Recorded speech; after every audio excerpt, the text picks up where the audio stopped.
Welcome to Ancient Spiritual Knowledge. I'm your host, Zoe Parker. And in today's episode, we're stepping into a realm where math becomes mystery and pattern becomes prayer. Sacred geometry is more than design. It is a language of creation, a silent code found in everything from the spiral of a seashell to the architecture of a star. For thousands of years, ancient cultures believed these patterns were divine, that they held keys to the soul, to healing, and to the structure of the universe itself. Beneath the surface of modern life, there is a quiet ache, an ancestral longing for meaning that cannot be found in numbers alone. It whispers in dreams, pulses in the heart, and stirs when we stand beneath ancient temples or gaze into the night sky. Something within us remembers, not with the logic of facts, but with the deep memory of the soul. Sacred geometry awakens that memory. It speaks to something older than language, a knowing we carry without words. All over the world, humans have carved spirals, circles, and interlocking shapes into stone, sand, and skin. Long before clocks or calendars, they mapped patterns they felt in nature. The flower of life, the vesica piscis, the golden spiral, these were not just symbols. They were prayers, tools, maps of inner and outer creation. Why do we find the same shapes across civilizations that never met?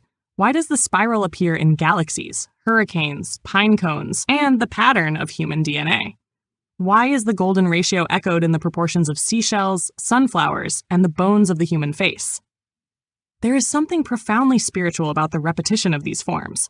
It suggests design, not the cold design of engineering, but the sacred design of intelligence, an energy that arranges life with beauty and balance.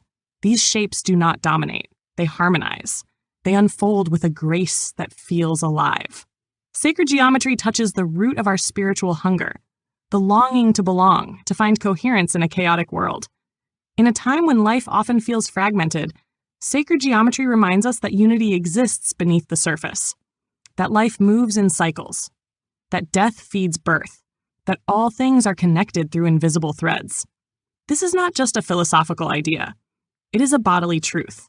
We feel it when we walk into a space where the proportions feel just right, when the curve of a dome echoes the sky, when a mandala pulls our gaze inward, gently guiding the mind to stillness. These are not coincidences. They are echoes of a forgotten language that once shaped entire civilizations. And though the modern world may not speak this language fluently, our bodies do.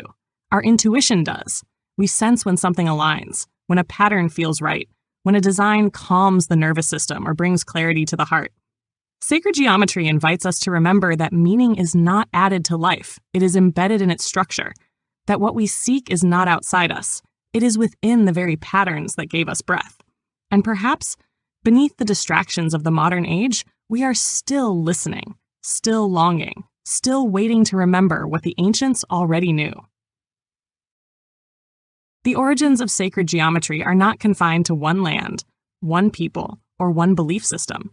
They rise from the deep well of human consciousness, emerging again and again in different times and places, as if whispered from the same unseen source. In ancient Egypt, the priests of Heliopolis aligned their temples with the stars and rivers, not merely for aesthetic balance, but to echo the harmony of the cosmos. The Great Pyramid itself, constructed with uncanny precision, holds within its structure proportions that mirror the golden ratio and sacred measurements tied to celestial bodies. In the temples of India, yantras and mandalas were used not simply as decoration, but as spiritual technologies. These intricate geometric designs guided practitioners into altered states of consciousness, aligning the mind with universal principles. The Sri Yantra, made of interlocking triangles pointing both upward and downward, symbolized the union of the divine masculine and feminine. It was meditated upon as a pathway to enlightenment. The Greeks inherited this legacy through Pythagoras, who was less a mathematician and more a mystic. He taught that numbers were not just quantities, but qualities, divine archetypes that revealed the music of the spheres. His followers believed that geometry was the visible reflection of divine order. A square represented stability, a circle, wholeness, a triangle, the bridge between earth and spirit. Each form held a vibration, a signature of truth. Further east, in China, The I Ching mapped patterns of transformation using hexagrams that reflected cosmic movement. In Mesoamerica, the Maya built pyramids with sacred intervals and solar alignments that mirrored the great rhythms of the universe. In the Islamic world, intricate geometric art covered mosques and palaces, not merely for beauty, but to avoid idolatry while still pointing toward the infinite. The repeating forms became a meditation, a mirror of the unchanging source. These cultures did not copy each other. Their discoveries arose from direct observation of nature, meditation, and inner vision. What unites them is not history, but insight. They saw that sacred geometry was not invented. It was revealed. It was discovered in the proportions of the human body, the branching of trees, the orbit of planets, and the symmetry of snowflakes. And it was not seen as separate from the divine. Geometry was sacred because it unveiled the intelligence that created the world. It offered proof, not in dogma, but in design, that something greater was at work. A force not only creating life, but shaping it with elegance and care. These ancient teachings were often protected, passed down through mystery schools and oral traditions. In some cases, they were hidden deliberately, to preserve their power from those who would misuse it. In others, they were simply forgotten, buried beneath centuries of conquest and disconnection. But they remain, etched in stone, inscribed in scrolls, and encoded in the very fabric of creation, waiting to be seen again, waiting to be remembered. When sacred geometry moves from symbol to sensation, something begins to shift. It is no longer an abstract idea or mystical theory.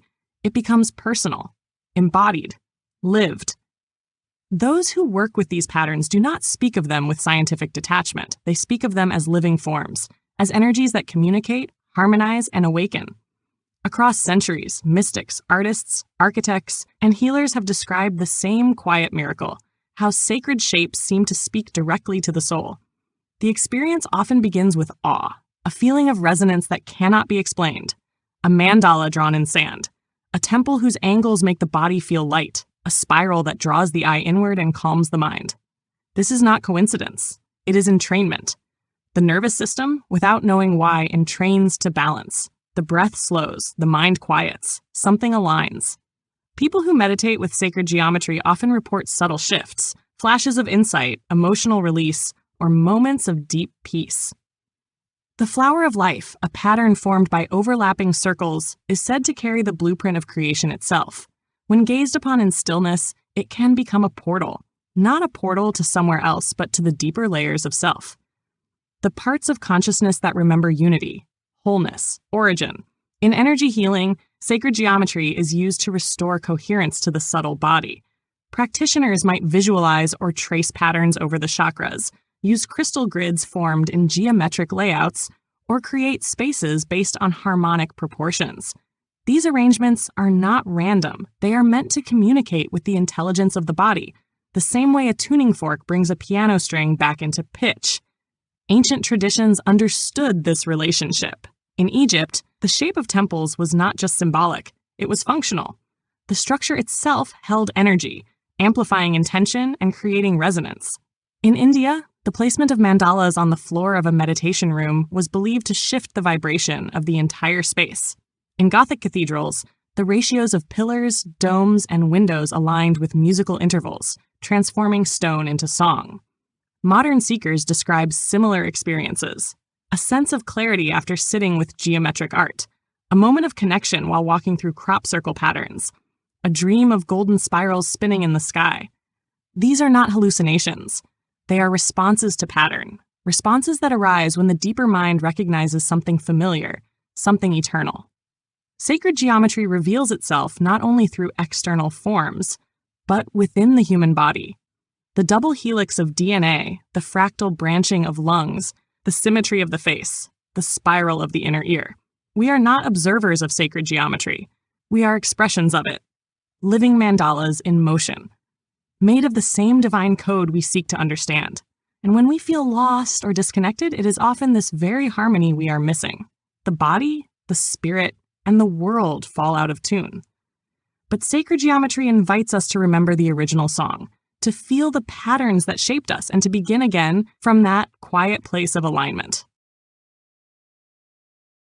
Across continents and centuries, sacred geometry has whispered the same truth in many tongues. Though the symbols differ, the message is constant. There is order beneath the chaos. There is a hidden harmony woven into the fabric of creation. Cultures that never touched hands still arrived at the same sacred forms, as if tracing the contours of a shared dream. In ancient Greece, the philosopher Plato spoke of 5 perfect solids, geometric shapes he believed were the building blocks of all matter. These forms, now called the Platonic solids, appear in crystal formations, molecular structures, and even the designs of viruses. Each one holds equal sides, angles, and faces. To Plato, they were not just mathematical curiosities. They were the elements of the cosmos: earth, air, fire, water, ether. Each one resonated with a principle of nature, an aspect of soul. Half a world away, in the lands of the Navajo and Hopi, sacred sand paintings were created with careful geometry. These intricate mandalas aligned not only with the 4 directions, but with the unseen forces of healing. Once completed, the painting was sat upon by the one seeking healing, then wiped away, its purpose fulfilled. The form did not need to last. Its vibration had already entered the field. In Tibet, monks create mandalas from colored sand, labors of devotion that can take weeks to complete. They, too, are brushed away when finished. Impermanence is part of the teaching. The pattern, once created and contemplated, lives on in the heart. The flower of life, found carved into the temple of Osiris in Abydos, appears again in medieval European churches, in Kabbalistic teachings, and in the notebooks of Leonardo da Vinci. The seed of life, the egg of life, the tree of life. Each one is a step in the unfolding of this ancient symbol. From circle to vesicapitious, from hexagram to 3-dimensional forms, the geometry mirrors the process of creation itself. These shapes are not just beautiful, they carry meaning. A circle without beginning or end symbolizes eternity. A triangle reflects Trinity, body, mind, and spirit. The spiral speaks of growth, evolution, and the journey inward. A hexagon, found in honeycombs and snowflakes, reflects strength and efficiency. In Islamic art, the refusal to depict the divine in human form led to an explosion of geometric mastery. Tiles, mosaics, and windows in mosques bloom with complexity, each one a visual prayer, guiding the heart to the infinite through pattern. In Kabbalah, the mystical tradition of Judaism, sacred geometry is embedded in the tree of life, a symbolic map of creation and consciousness. Again and again, these symbols appear, not copied, but rediscovered, as if humanity, in every age, has felt the same pull, the same desire to understand, the same longing to see, beneath the visible, a language of spirit, a code that cannot be spoken, only felt. Sacred geometry reveals that language, not in words, but in pattern. And through it, we glimpse something that does not belong to one religion or one philosophy. It belongs to all of us. It is the architecture of the soul. In the rise of modern civilization, much of this ancient knowing was buried beneath a new kind of structure, one built not on resonance, but control. As empires expanded and religions centralized, the intuitive languages of symbol, shape, and sacred form were often declared heretical or meaningless. The rise of material science, while groundbreaking in its own right, replaced mystery with measurement. What could not be seen, tested, or quantified was dismissed as superstition. Sacred geometry, once revered as a divine blueprint, was recast as decorative or irrelevant. Temples designed with harmonic proportions were replaced by buildings made for speed and cost. Natural curves gave way to sharp angles. Stone and wood, once selected for their vibrational qualities, were traded for concrete and steel. The sacred grid was replaced by city blocks, and in that shift, something subtle was lost. The body no longer felt harmony in its surroundings. The spirit no longer recognized the world as a reflection of the divine. Resistance to sacred geometry did not always come from ignorance. In many cases, it came from fear. Fear of the unseen. Fear of losing control. Sacred geometry does not obey hierarchy. It emerges in spirals and waves, not lines and boxes. It speaks in symbols, not commandments. It invites personal revelation, not rigid dogma. For those in power, this kind of knowledge was dangerous. Mystery schools were dismantled. Their teachings scattered. Inquisition fires burned the books of mystics and mathematicians alike. The cathedrals that encoded sacred ratios still stood, but their meanings were hidden from the common people. In education, geometry was taught as a tool for engineering, not enlightenment. Few questioned why the shapes that built civilizations also stirred the soul. Even now, resistance lingers. In academic circles, sacred geometry is often dismissed as pseudoscience. In religious institutions, it is labeled occult. But beneath the labels, the pattern remains. Waiting, quietly shaping the spiral of a fern, the structure of a seashell, the spin of a galaxy. It does not ask for belief. It simply is. The misunderstanding of sacred geometry stems from a deeper disconnection, from nature, from the body, from intuition itself. In a world obsessed with progress, there is little space for the ancient ways of knowing. Yet those who rediscover sacred geometry do not need to be convinced. They feel it in their breath, in their dreams, in the quiet sense that something beautiful and ancient is still alive. It is not a system to be argued. It is a rhythm to be remembered, a language of the soul that was never fully lost, only silenced. And when we begin to see again with the eyes of wonder, the patterns reveal themselves, not as relics of the past, but as living guides to a more harmonious future. When we begin to see the world through the lens of sacred geometry, something within us stirs. A soft expansion takes place, not just in thought, but in perception. The ordinary becomes radiant. The mundane reveals order. A pine cone, a snowflake, a bird's wing in flight, each becomes a revelation, a message, a mirror of something both ancient and ever new. Sacred geometry does not offer answers. It offers orientation, a way of being in tune rather than in control. As more people awaken to this way of seeing, new perspectives emerge, ones that bridge science, spirituality, and soul. Quantum physics hints at patterns of entanglement and resonance that echo ancient truths. Cymatics, the study of sound made visible, shows us how vibration creates form. Sand and water dance into perfect mandalas when exposed to specific frequencies, revealing that sound shapes matter. These are not metaphors. They are the hidden mechanics of the universe, now rediscovered through technology that echoes what mystics once knew without machines. Some speak of soul remembrance, the idea that deep within each of us lies a memory of harmony, a knowing that predates this lifetime.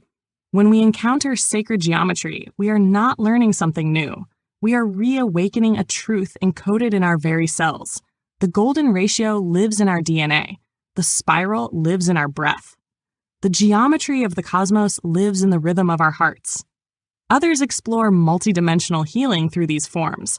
Practitioners describe using sacred geometry to access non-ordinary states of awareness, to facilitate energetic balancing, or to assist in soul retrieval. Crystal grids arranged in geometric layouts are believed to create portals of amplified intention. Some report seeing sacred symbols in dreams or visions during meditation, describing them as living, intelligent beings, forms that speak without words. In these spaces, time begins to feel less linear. Healing becomes less about fixing and more about remembering. Remembering that we are not separate from nature, that consciousness itself has structure, that intention, vibration, and form are deeply interconnected. Vibrational medicine, once dismissed as fringe, is finding new language. Practitioners speak of coherence fields, morphic resonance, and harmonic healing. They are rediscovering what was once known in temples, monasteries, and sacred groves. That alignment is healing. That when the form is right, the energy flows. Sacred geometry invites us to become sensitive again, to listen with the whole body, to feel how a shape can open a memory, or how a pattern can hold a frequency of peace. It is not a belief system. It is a lens, one that reveals the world not as random, but as radiant, not as broken, but as beautifully, intentionally alive. And through this lens, we begin to sense that the universe is not indifferent. It is responsive, resonant, conscious, and we are not separate from it. We are part of the pattern. We are made of the same breath, the same rhythm, the same sacred code. Over centuries, as colonization spread and industrialization reshaped the earth, the living wisdom of sacred geometry was gradually dismantled. Indigenous lands were taken, languages erased, and traditions labeled primitive or dangerous. Sacred symbols were banned. Ceremonial architecture was destroyed or rebranded. The old ways of seeing, ways that honored harmony, pattern, and relationship, were pushed to the margins. And with their disappearance, humanity began to forget what it meant to live in rhythm with the universe. The suppression of sacred geometry was never only about aesthetics. It was about power. Those who sought to dominate did not want people remembering their spiritual sovereignty.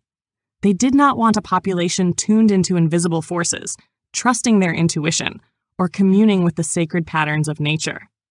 Sacred geometry empowers the individual. It reminds us that the divine is not distant. It is structured into everything, including ourselves. To suppress that knowing was to create dependence. And dependence breeds control. As cities grew and machines multiplied, the natural world was carved into rectangles. The organic curved lines of rivers, trees, and hills were flattened into grids. Architecture lost its soul. Homes became boxes. Workspaces became fluorescent cages. Humanity's built environment began to reflect disconnection. Disconnection from the earth, from the body, and from the subtle dimensions of reality. The shift was not only external, it occurred within. As people lost access to sacred spaces, they began to doubt their own inner vision. Dreams were dismissed, intuition ignored, inner knowing replaced by external authority. A sense of fragmentation set in, a low hum of unease. Something vital had gone missing, though many could not name what it was. Those who still carried the memory, elders, shamans, artists, midwives, and seers, were often silenced, labeled mad, marginalized, or worse. Yet the memory endured. In hidden corners, in sacred circles, in songs passed from mother to child, the patterns were kept alive, quietly, carefully, until the time came to remember. And that time, many now feel, is now. A global stirring is underway. People are once again seeking meaning beyond the material. They are walking labyrinths, drawing mandalas, meditating with crystals, building altars that echo ancient forms. These are not trends. They are recoveries, soul-level recoveries of a wisdom that was never fully lost, only hidden. The forgetting served a purpose. It taught us what happens when we separate from source. But now, the remembering can serve something greater. By reclaiming sacred geometry, we begin to heal not only the individual psyche, but the collective wound of disconnection. We begin to rebuild a world in resonance with spirit. A world shaped not by domination, but by devotion. A world where the divine is once again seen, felt, and honored in every curve, every spiral, every sacred line. To walk the path of sacred geometry is not to memorize shapes or study diagrams. It is to feel the return of rhythm in one's own life. A gentle reordering of perception where meaning is no longer something we seek, but something we sense. It begins with awareness of breath, of space, of symmetry. The moment we choose to live in harmony with the patterns around us, we begin to embody the truth they hold. We move from knowing to being. Practices emerge not as rules, but as invitations. Walking a spiral path in silence, tracing a mandala with the fingertip, placing sacred objects in alignment on an altar, guided not by design but by intuition, even sitting beneath a tree and watching the geometry of its leaves, the branching of its limbs, the quiet mathematics of its becoming. These are not performances, they are acts of remembrance.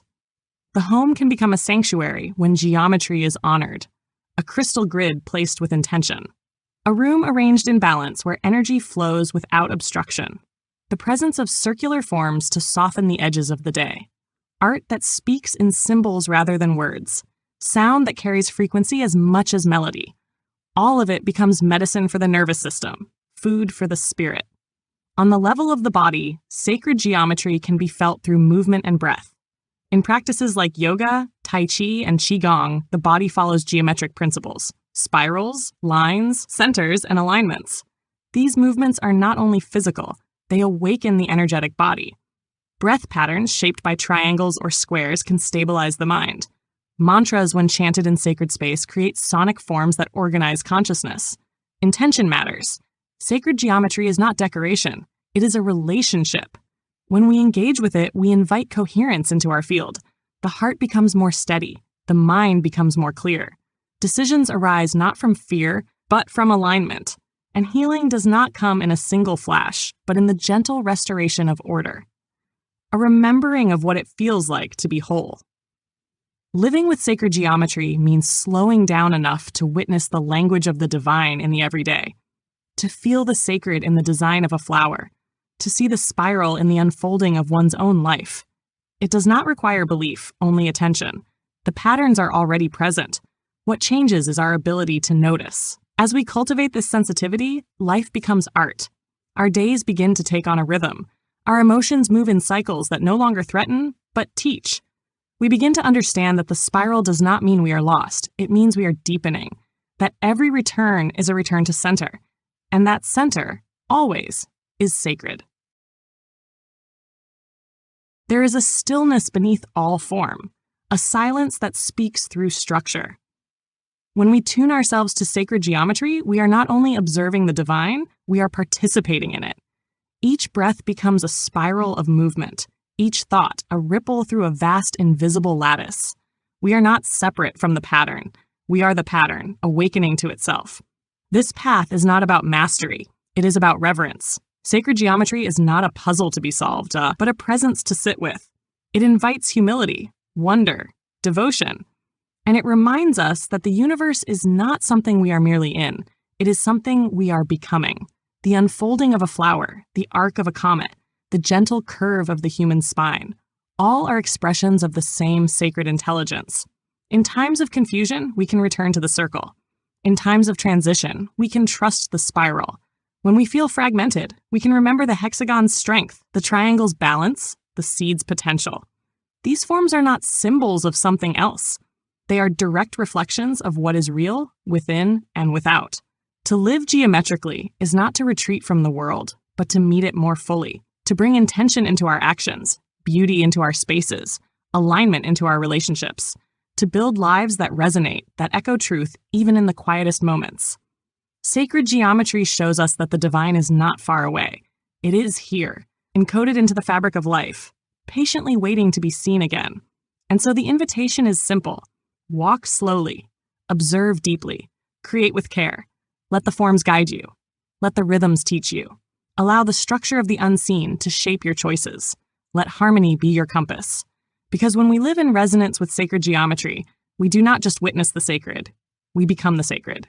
Thanks for listening. This has been Ancient Spiritual Knowledge. If you enjoyed today's episode, be sure to follow us wherever you get your podcasts. And if you'd like to support the show, gain access to bonus content, and unlock our entire library of podcasts, subscribe to the Forbidden Knowledge Network on Patreon. Subscribe now.